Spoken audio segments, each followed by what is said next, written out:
রাস্তা দিয়ে হেঁটে যাচ্ছিলাম, হঠাৎ দুইজন যুবক একজন নারীকে দেখে বলতেছে, দেখ মামা, মালটা সুন্দর না? নাউজুবিল্লাহ। একজন নারীকে দেখে তাকে মাল বলে সম্বোধন করা, অশ্লীলতা কোন পর্যায়ে চলে গেলে যুব সমাজের মাথায় এটা আসতে পারে? একজন নারী যার গর্ভ থেকে আমি নিজেও দুনিয়াতে এসেছি, প্রত্যেক মাই তো একজন নারী, কিন্তু একজন নারীকে দেখলে আজকে তাকে মাল মনে হয়। মাল অর্থ কি? যেটা উপভোগ করা যায়, যেটা লাভ করে ফায়দা অর্জন করা যায়। আজকে আমাদের নারীদেরকে যুব সমাজ মাল বলে সম্বোধন করতেছে। অশ্লীলতা কোন পর্যায়ে চলে গেলে এই ধরনের চিন্তাধারা মাথায় আসতে পারে একটু ভেবে দেখুন। আমরা যখন আল্লাহর বিধানের কথা বলি, পর্দার বিধানের কথা বলি, তখন এক ধরনের মানুষের চোখ কপালে উঠে যায়। তারা বুঝতে চেষ্টা করে না যে আমাদের নারীদেরকে নিয়ে যারা হোলি খেলছে, আমাদের নারীদেরকে যারা কুদৃষ্টিতে দেখছে, এই সম্পদ যাকে তারা মাল বলে সম্বোধন করতেছে, এই সম্পদগুলোকে যদি আল্লাহর বিধান অনুযায়ী পরিপূর্ণ পর্দা, স্টাইলিং পর্দা না, যেটা লোক দেখানোর জন্য বা নিজের যে স্পর্শকাতর জায়গাগুলো আছে সেগুলো মানুষদেরকে আরেকটু জাহের করার জন্য, ফুটিয়ে তোলার জন্য যে ঢঙের পর্দা রয়েছে সেটা না, বরং নিজের সৌন্দর্যকে যেভাবে ঢেকে রাখলে আল্লাহর পর্দার বিধান পালন হয়, সেভাবে যদি আমাদের এই সম্পদ, আমাদের এই নারী জাতি, আমাদের এই মায়েরা ঢেকে নিজেদেরকে পর্দাবৃত করে চলতো, তাহলে অবশ্যই বকাটে ছেলেরা, তাদের মাথায়ও এরকম চিন্তা ভাবনা আসতে দেরি হতো। এর জন্য শুধু যুব সমাজ দায়ী না।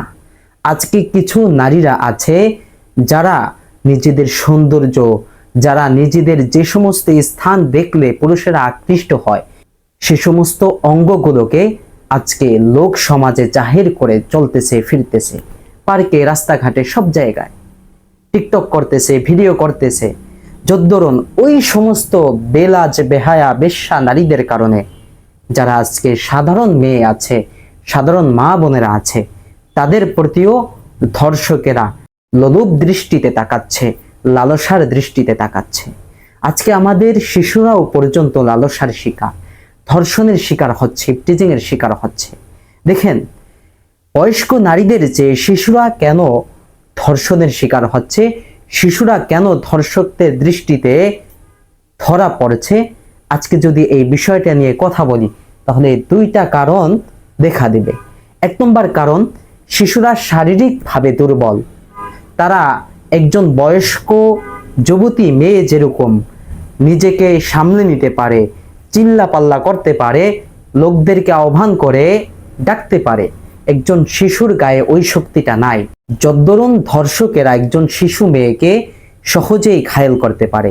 দুই নম্বর, একজন বয়স্ক বা যুবতী মেয়ের মাথার মাঝে যে জ্ঞান থাকে, বুদ্ধি থাকে, নিজেকে সামলে নেওয়ার মতো, লোলুপ দৃষ্টি থেকে বাঁচিয়ে নেওয়ার মতো, শিশুদের সেই বুদ্ধিমত্তা বয়সের কারণে এখনো পর্যন্ত তৈরি হয়নি, যার কারণে তারা ওই ধর্ষকদের চোখে একরকম অসহায়। আর এই দুর্বলতার সুযোগ নেই আজকে ধর্ষকেরা তাদের অপকর্ম চালিয়ে যাচ্ছে। আজকে অশ্লীলতা সমাজের মাঝে এমন ভয়াবহ রূপে ছড়িয়ে পড়েছে যে স্বয়ং বাবার কাছে নিজের কন্যা নিরাপদ না, চাচার কাছে ভাতিজি নিরাপদ না, নানার কাছে নাতনি নিরাপদ না, মামার কাছে ভাগ্নি নিরাপদ না। কেন? চরিত্রটাই পাল্টে গিয়েছে, ভিতরে জং ধরেছে, ভিতরে অশ্লীলতার ভয়াবহ রোগ বাসা বেঁধেছে। আজকে টিভিতে, ভিসিতে অশ্লীল সিনেমা চলছে, মোবাইলে উলঙ্গ ভিডিও পাওয়া যাচ্ছে, আর আমাদের সন্তানরা একটু কান্না করলে, একটু আবদার করলেই তাদের হাতে তুলে দেওয়া হচ্ছে স্মার্টফোন। আর এই স্মার্টফোনের কারণে যে ভয়াবহ ক্ষতি হচ্ছে, তাদের মন মেজাজ পাল্টে যাচ্ছে। একটা শিশু যেখানে সুন্দর চরিত্র নিয়ে বড় হওয়ার কথা ছিল, সেখানে অশ্লীলতার ভয়াবহ ছড়াছড়ির কারণে তাদের মন মেজাজে সেই অশ্লীলতা সহজেই ঢুকে পড়ছে।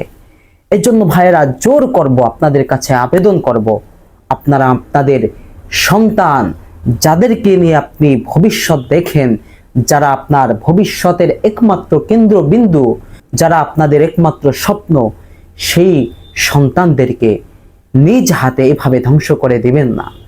আল্লাহ রব্বুল আলামিন আমাদের সকলকে সচেতন হয়ে সঠিক চিন্তা ভাবনা লালন করে পৃথিবীর বুকে জীবন যাপন করার তৌফিক দান করুন।